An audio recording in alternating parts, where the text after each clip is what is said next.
We have this exclusive conversation with some of the most eminent leaders in Indian real estate who will share their insights on real estate buyers' sentiments and investors' confidence. Of course, the two are interrelated. We're going to be discussing about real estate buyers' sentiments and investors' confidence. It's now time to dive deep into this engaging discussion. We have with us Somy Thomas, Managing Director, Valuations and Co-Head, Capital Markets, Cushman and Wakefield, who will be moderating this session. Somy is involved in advising clients on real estate transactions while working with landlords, developers, individual, institutional investors. The services range from strategic partnerships, development and acquisition funding, and exit and disposition services as well. Somy has worked with various REITs in advising them and part of various IPOs as well. He has provided strategic advisory on real estate investments to global funds. And of course, in his 2 decades of real estate career, he has worked with various private corporations and government agencies in providing advisory solutions. And to join him on stage, we have our honorable speakers over here. I'll be introducing them in alphabetical order. We have with us the esteemed presence of Madhusudhan ji, Chairman and Managing Director, Sumadhura Group. Madhusudhan ji is a first-generation entrepreneur and a well-known thought leader. He founded Sumadhura Group, one of South India's leading real estate companies, in the year 1995. Under his dynamic leadership, the company has achieved significant milestones, growing at an unprecedented pace with a turnover exceeding rupees 5 billion.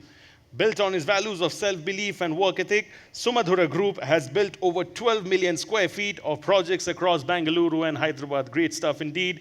We also have with us the esteemed presence of Murali, Malayappan, Chairman and MD, Shriram Properties Limited, an engineer with deep insight in finance along with building and scaling companies. Murali ji is an entrepreneur by heart and as one of the youngest CEOs at the age of 28. My goodness, I was wondering what I was doing at 28. Huh? Mr. Murali in 1997 took over the reins of Shriram Group's property development business arm and has since orchestrated a remarkable transformation for the company. Under his leadership, Shriram Properties Limited has evolved from a modest venture in 1997-1998 to a listed entity in the year 2021 with a diverse portfolio spanning cities such as Bangalore, Chennai, Coimbatore, Visakhapatnam, Kolkata and Pune. Ladies and gentlemen, can I please request all of them to kindly join me over here on stage. And jitne bhi log hai yahan pe, Bangalore apna taakat dikhaiye, zor se taali baja ke, please, for this exclusive, very, very special conversation. Can I please request our guests to join me over here on stage? Shukriya, sir. Thank you so much. Welcome, welcome, welcome.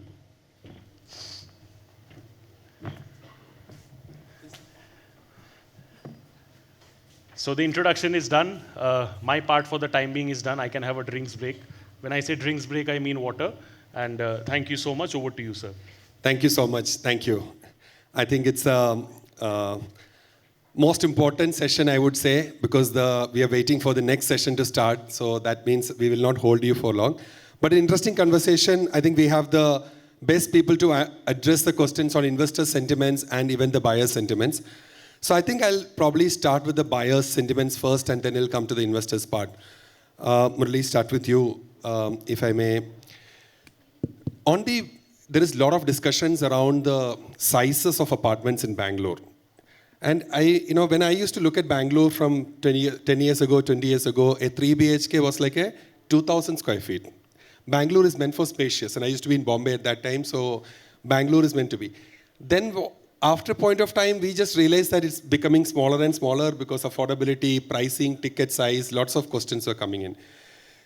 Post-COVID, again, we understand that there is a huge shift in people asking for larger apartments. So I'll just start with a very basic thing of size of the apartments.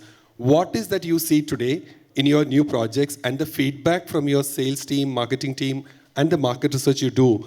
Is the sizes going back to the old Bangalorean standards, or where are we going to strike a balance? COVID is the biggest disruption in the last 2 decades in real estate. People thought, COVID is going to finish a lot of people. COVID has given life to lots of people. The biggest change people realized, just not the increase in apartment size. It started defining the character of people COVID has defined. Just before COVID, if you map Bangalore or major cities, the demand for housing was coming down a lot. People did not want to own a house. Somebody presented a report, co-living, all that. The live-in relationship became the best or worst just before COVID. The demand for the housing, particularly in Wakefield, somebody came and presented, he has a demand for 12,000 houses just for live-in relationship. People are not interested in owning a house. They want to experiment and take a decision 10 years later. At the time COVID has happened, fortunately, we must thank. Underline the word fortunately. It brought back the original character of what India is all about. People have come back. When the COVID hit them very badly, they all went back to their rural hometowns or their own hometowns. They were locked in for about practically 2 years plus. They went back to their roots. They went back to their basics. If you look at Indian economy, shaped up, it is because of India's culture and its heritage that people are basically very good. In between, we looked at something every side and also started flunking. But COVID brought back, people went back when they stayed with their parents, when they stayed with their own uncle and aunties and neighbors. They came back to their basic fundamentals of saving. They started saving. And Indians are very smart, they started moonlighting. So they all started looking at earning double, triple, whatever they could be capable of. But started saving a lot. In their hometowns, they could not spend also a lot of money. And they also started understanding the value of, once again, the family values. That 2020, 2021 reshaped the entire behavior of Indian culture again, once again brought back. When they came back here, they thought they already have saving, good amount of saving for 2-3 years' time. And also they thought, if my parents come and stay with me, I need to have one extra room. Earlier, that thinking was not there. If at all COVID did not happen, probably, degeneration would have taken place. So, fortunately, in fact, I prayed God. Immediately after the market shaping up, I prayed God every 5-6 years, there must be some COVID incident for 1 or 2 months' time. Then people come back. That's the most crucial one. Then they started looking at extra room for their office space and all that. Today, they are fully caught into it, and lots of money has come into the market today. I don't expect this going back at least next to 12 to 18 months' time. So people are still spending lots of money. The housing unit size, those days, 2-bedroom used to be 800, 900 square feet. It's no more 800, 900, at least 1,400 square feet now. And 3-bedroom is about 1,400. When we launched the project in 2000, 3-bedroom was 1,354 or 1,364. And 4-bedroom we did in 1,800 square feet. Today, 1,800 square feet, even 3-bedroom people will not prefer. At least 2,100, 2,200 square feet. And 3,000 square feet is a normal base today. And that will continue at least next 12, 18 months' time is my view. Okay, I think that's a good perspective. I'll come back to the affordability and sentiments based on that. But Madhusudhan, if I may just, there is an amazing growth of Sumadhura as a brand and the portfolio that you have built over a period of time. And from that perspective, I'll just add another dimension. Same question from a size perspective, but there is, Murali touched upon the point of Uberization of the economy is what we call. Nobody wants to buy a car, buy a house, everything is rent. I use it for the time. So now it seems that has changed. Do you see that trend happening? Is the average age of the buyers in your projects coming down from a pre-COVID to now? And the sizes, of course. Yes, as either Somy or Murali sir told, home from a service, becoming a service, that's what people were talking about pre-COVID. And after COVID, everyone now, home has become your playground, your temple, your hospital, your school, what not. So when automatically your entire thought process and perception about the home changed because of various reasons. One of the reason going back to roots, and the another reason during the COVID, between 19 to 22, if you see, the household incomes have increased a lot, especially in tech sector. So even moonlighting and so many other things resulted one way the household incomes and surplus savings, and at the same time home becoming a service to became many services. It's not one service. So ultimately it resulted a sudden spurt in the demand. So during this COVID, what happened at the same time? There was no launches, fresh launches. So this resulted in scarcity or the shortage of homes. Ultimately, this led to again price rise. And again, when price rise happened, again there is a FOMO kicked in. Okay, we are going to miss. So when always between, if you see Bangalore to 2014 to 2022, it is flat market. The Whitefield, we were selling at 6,500 in 2014. The same price, around 7,000 rupees, we were selling in 2022. But from 22 onwards, if you see 24, 60%, 70% appreciation. This resulted a lot of FOMO. So everyone now, between 14 to 22, every year Bangalore absorbed 10 million square foot commercial space, which doesn't resulted into residential space absorption during the same period. Now, who were waiting that when people don't see the price appreciation, even though there is a home requirement, they don't buy. But when they see the price appreciation, they will jump in and buy one for their son, one for their parents, one for their daughter. This is the sentiment, or this is the people thought process when I interacted many people directly. So cumulatively, the stable economy and the growing Indian GDP growing, being the largest economy, and the demographic dividend, as you said, continuously the average age of the buyer is getting down continuously, especially where the tech people, where the working class is from technology sector or BFSI sector, it is very much visible. So all together resulted, one is price increase and the next is size increase. And this size increase is post-COVID, it was very high. Everyone is talking about 2,500 when the prices increased. Now people are talking around 2,200 3 BHK. But again, I see this 2,000 to 2,200 3 BHK will stay there at least for some time. I think it's a very important point. I'll just put it in a consultant's perspective is that for real estate sector to do well, we'll always talk about affordability, we'll talk about income and the metrics. Everybody would have seen at some point of time the HDFC graph, which talks about the affordability index in India. But what Madhusudhan sir said is one of the brilliant point. The most important factor for real estate sector to do well is the sentiments.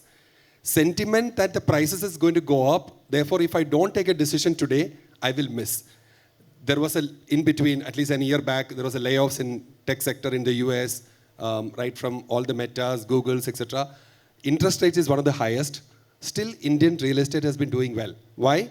Because there is a sentiments, because of the various factors mentioned about lack of supply and demand being better, that the prices are going up. When prices go up, most of these asset class tend to do better. So coming back to the price question, sir, this is one of the important ones from a media perspective and from a buyer's perspective, Murali, if I may, again, is the affordability. Because of the price, yes, 22, I also agree with the fact that last 10 years, probably from 2014 onwards, there's not been much of an appreciation. But last 3 years, 23, 24, 22, 23, 24 has probably seen a decent double-digit inflation. Is the price rise becoming something which is hurting the affordability bracket for the first-time home buyers? Yes, there is upgrade happening, but is that going to affect the velocity of the Bangalore market? I don't think so. I strongly believe prices are likely to go up further. This year, maybe let's say 24 is over, calendar year 25.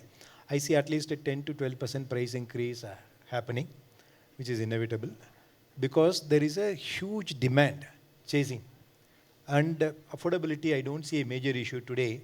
The moment consumers started getting into saving mentality, that's a first step for growth. The moment Indian consumers, where is the comfort they have? Gold and homes. These two. These two are the basic fundamental investment by, even today, we all think that men is driving this world. No. India is driven only by women. Men are only spectators. If they remain spectators, country will prosper very well.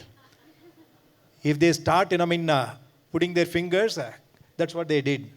So, it's all, woman is comfortable with the home as a safe investment and the gold as a second safe investment. So, between these two, today, people, as they start making more and more money, they also do not, only you have, gold ring. I don't wear a gold ring. So it's not a habit of people to flaunt with, except Andhra. So, Andhra is different in every Andhra and Punjab. These two states are very different when it comes to flunking. So, but at least southern states, we don't see that big time. So natural choice for the investment to go is the homes. The second one, because of the youth population making lots of money, that's where lots of investments are gone into mutual funds and stock market big time. That led to, creation of huge wealth by Zerodha and all that. So it is because of the new age trend in which is moving in. I saw some statistics in Economist about 2 weeks ago.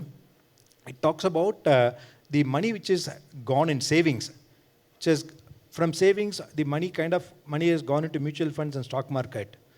Unimaginable. The kind of money is going there. Which means the consumers are not clear where they want to. Small little correction in stock market. All this money will come back to real estate. I wish some correction happens in stock market. So all this money comes back to that mutual fund and stock market. Everyone will bring back to homes. So that will drive this growth for another 3 years' time. So which will be good for people in the real estate industry. Madhusudhan, you mentioned about, I'll be very specific on the price question to you because you mentioned about 6,500 you used to sell in Whitefield and it was around 7,000 maybe in 2022. The best of my knowledge, you are now selling at 15,000 rupees or maybe 14,000 rupees. So is that going to hurt? Where is the market going to be 2 years down the line? I'm not talking about today, the current sentiment scenario.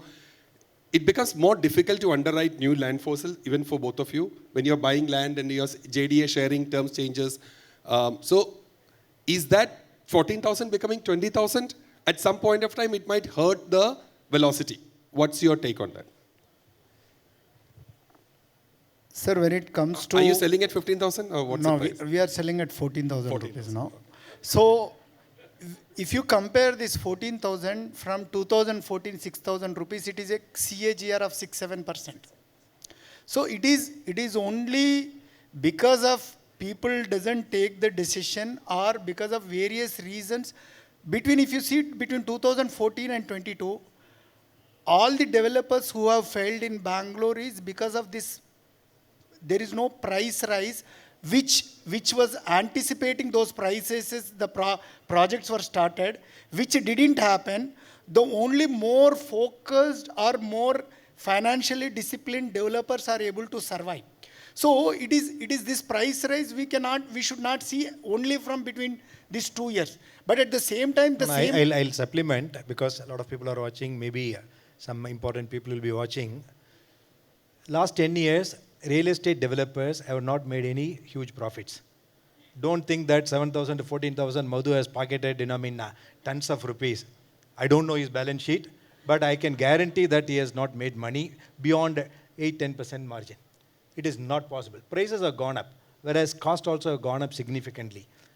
Just last 2 years, instead of 8%, he might have got 12-13%. But if we take a last 10 years or even 5 years, I don't think he would have made even 5%. That's a reality. So people should not think that, Madhusudhan has made lots of money.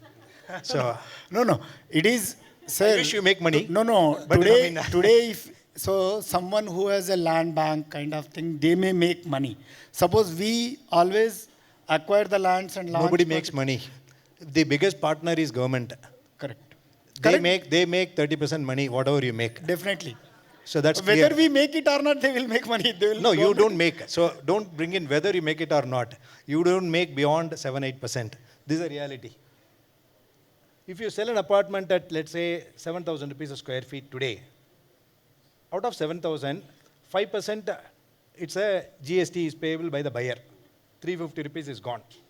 Who is earning the 350 rupees? Somebody is earning. We don't, developers do not earn. Construction cost is 2,800, 3,000 rupees a square feet. No, for us, it is more than around 4,000. Okay, take 3,500. 18% on that Yes. is Another about 540. 700 rupees. I'm not good in maths, so I'm just giving 18% on 3,500 must be about 600 rupees or 650 rupees. Yeah. Earlier about 350, 950 rupees. Stamp duty is about 7% or 8%. On 7,000, that's about 560 rupees. Yes. So 1,500 approval cost, whatever you pay, 50 rupees, 60 rupees, 100 rupees, I don't know how much you all pay. Let's say 100 rupees a square feet. How much it add up to? More than 1,500. 1,500 on 7,000 rupees a square feet, only on these 4 counts. Approval, GST, stamp duty. This 4, 1,500 on 7,000 is how much percentage? 22%? 22%. Correct? If at all, beyond all this, if he makes some profit, let's say he makes 10% profit, 40% goes on that. So 4% goes. So essentially, somebody who is a good partner with you, who has been driving the economy, makes about 30-35%. Madhusudhan ends up making 4-5%. But you all create an impression that 7,000 to 14,000, as if he has made double the profit and all that. It is not.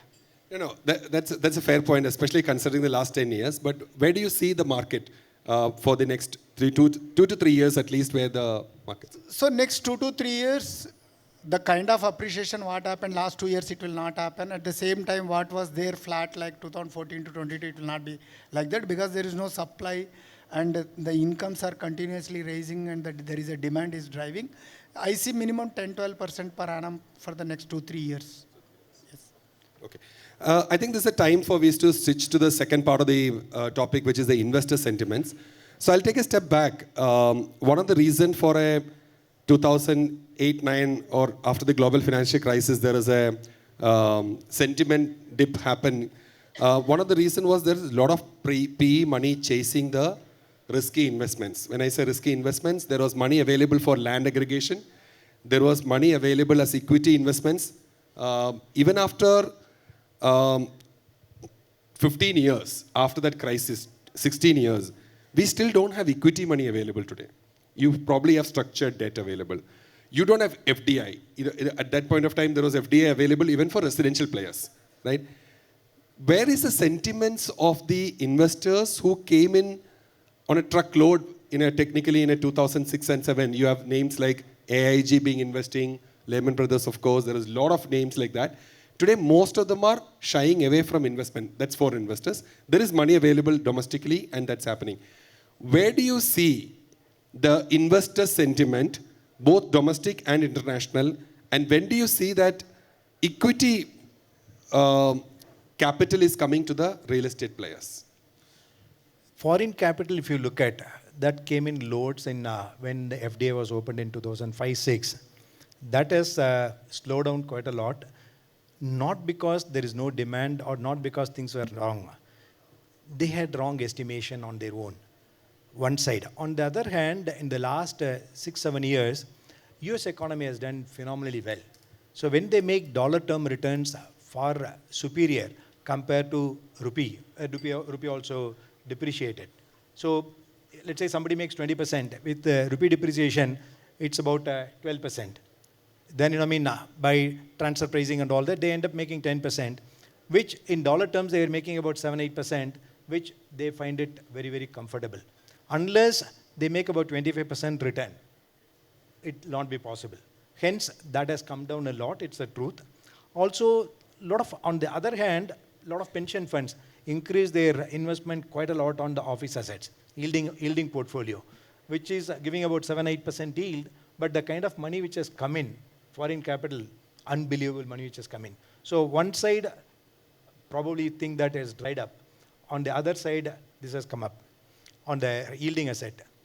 Third one, lot of private equity or AIFs, plenty. See, India, I mean, we don't need foreign capital anymore. This industry does not need foreign capital anymore. It was needed initial stages, not anymore, because the kind of capital available in this country today, domestic capital, is good enough to drive this industry for next at least 10, 15 years. Current capital, what is available. So I don't think we need to depend on foreign capital, but this capital is available.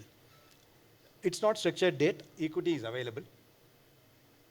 We are getting lots of equity. Hence, no, I mean, equity is available in the marketplace.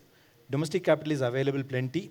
We should not depend, henceforth, foreign capital too much. So this is the only industry is Atmanirbhar. No other industry in the country is Atmanirbhar. This is the only industry. The material produced by Indians, for Indians, built by Indians.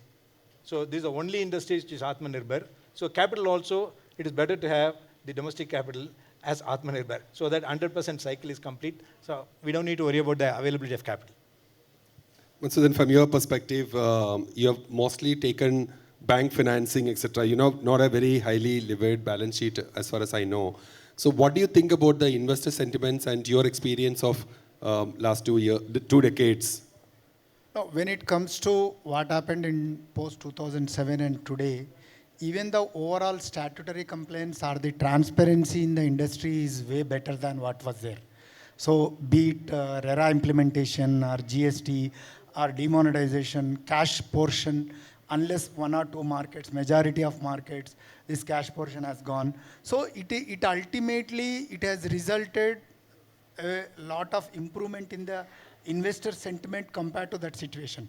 But as rightly said, today that requirement is not there, because if someone coming at 25% at equity, here today structured debt is around available between 10 to 12%, 13% for the most of the developers who have little strong balance sheet. So ultimately it is not only the interest in equity interest, it is also the equity requirement to the developers. Today the debt is available so freely compared to the 2007 situation. So as today there is investors' confidence is there very much. There is last year, I think with some of the report, 13 billion USD is the brought into Indian real estate industry from NRIs and other things. So confidence, there is no doubt at all because of the statutory complaints. So it's okay for the industry as of now with whatever. Yeah, no, I think very valid point that both of them said, especially Murali said about the domestic capital. We all know about the SIP story that's happening in India. If you're looking for IPOs from a domestic market perspective, multiple companies have done the IPOs, successful IPOs done by Shriram Properties, and Murali's delivered that. And going back the track record of many other companies which are planning to list, we know there is a lot more companies which are planning to list. I don't know at some point of time Sumadhura will planning to list or not. But I think there is a lot of appetite. So that's definitely not a concern. The reason I asked that question, of course, commercial office space, Blackstone probably today through their affiliates and partners probably own close to 30% of the grade A office space in India, right? I mean, that's a huge number. And then you add Brookfield, then you add a lot of CPPIBs and the pension monies. Even in the retail sector, the largest listed REIT is from the Blackstone portfolio. And there are more such things. So global capital is coming in, and that capital is probably at a lesser return expectations, pension funds. So that's more advantageous and beneficial to us.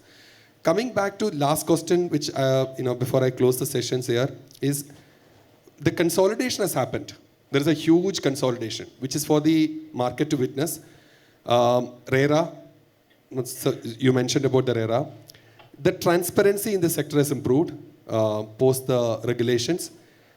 Is this going to be, is there a fundamental shift happening? What else you would like to see as an industry stakeholder for this industry to become to the next level? Lot of comfort from a Indian domestic institutions perspective, etc., on the equity markets and acceptance of corporate governance in the real estate companies. What is that you think is the next trend, or what is required for this sector to go to the next level from a transparency perspective and become more established? Any suggestions or thoughts on that? Government has done a fantastic job in the last 10 years. Because of that, we are seeing the benefit. Whether it is implementation of one rule or other, phenomenal. But for the government concentrated effort in implementing quite a lot of things in the last 10 years, we would not have seen this growth.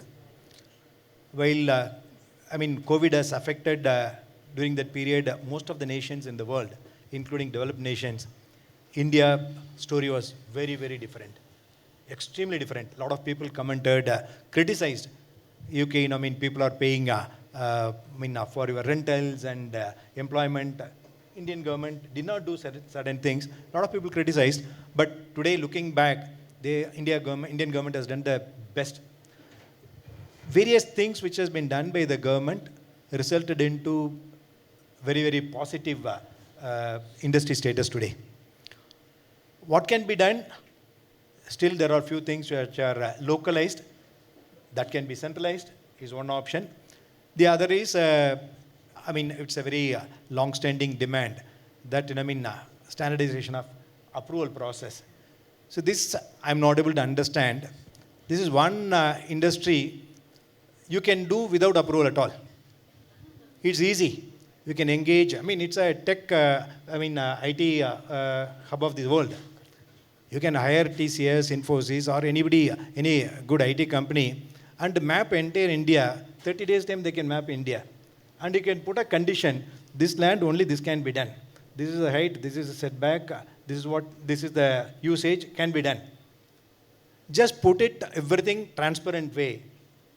And you just make application. As long as it falls within this, it is automatic approval. You just pay the fees online and be done with this. If there is any violation found, you take action against whoever has done this. So one example I must give you in Gujarat. When I'm talking about 15 years ago, when Mr. Narendra Modi was the chief minister, I believe the lift inspectorate, every year you need to get the inspectorate certificate from lift. Corruption was at the highest. Also accidents were the highest. He looked at the number of accidents are so high. What can be done? They said, make the association or society responsible for lift or any accidents. Don't bring inspectorate to do the certification. I believe the decision was taken across the table. They just removed the certification. They made society responsible for self-certification and also liability if anything happens. Within next 12 months' time, the accidents have come down by 97%. Corruption becomes zero. So that's where we need to move in. That change the whole dynamics. If we do it, you'll find real estate not contributing 8% of GDP, 15% of GDP in the next 2-3 years' time. That is the most important one, is what I would suggest. So simplification of the approval process, anything more? Industry status, this is one industry where regulated but not industry status is given. So if ultimately it will enable the developers to raise the capital easily, either approvals, simplification of approvals or industry status ultimately will lead to the affordability in the sector. So only affordability is increased, then only the industry can survive. As rightly said, yes, in this industry directly, indirectly adds lot to the GDP. If this one particular industry survives or does well, the entire economy will do well. So unfortunately, the administration or the politicians doesn't realize, acknowledge and understand it. 30 seconds, one more, because you're in Bangalore and a lot of questions during the day was also about the infrastructure conditions of Bangalore, traffic jams. Both of you reached on time, but however, many people got late, etc. for the event. Are you happy with the future of Bangalore, considering the infrastructure improvements, or what's your view on that? Bangalore is growing despite all the challenges. Will continue to grow despite all the challenges.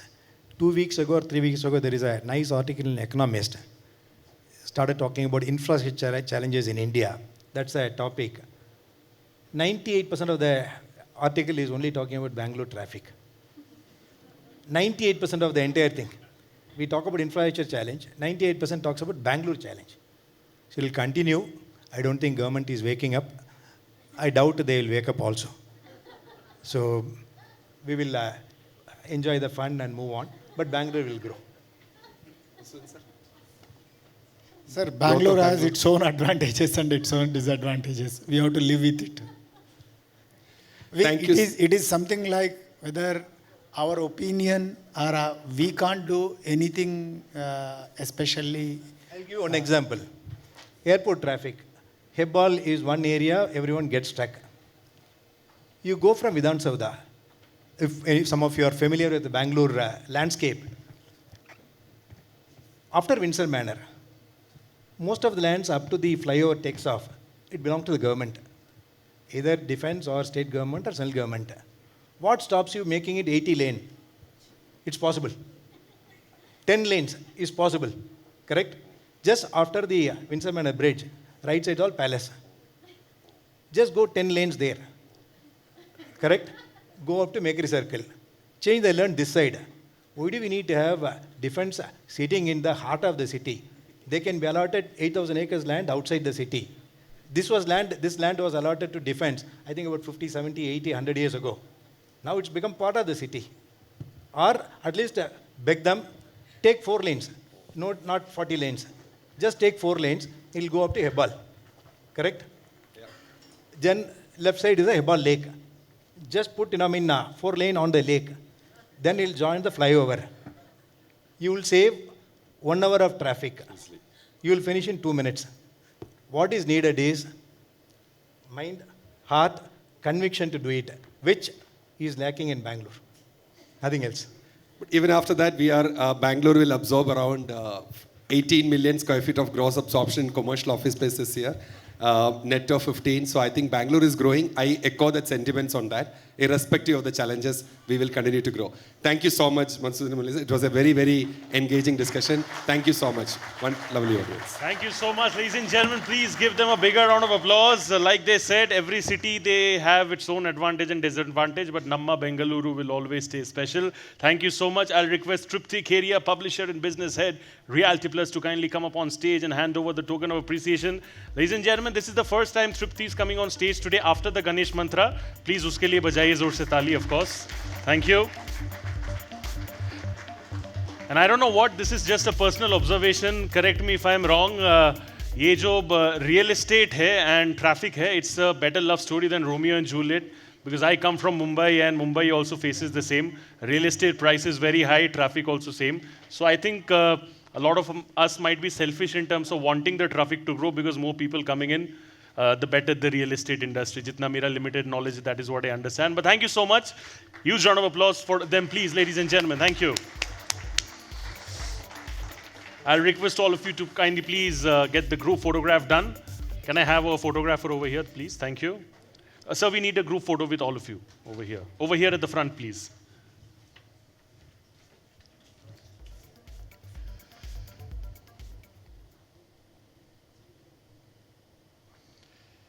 Thank you.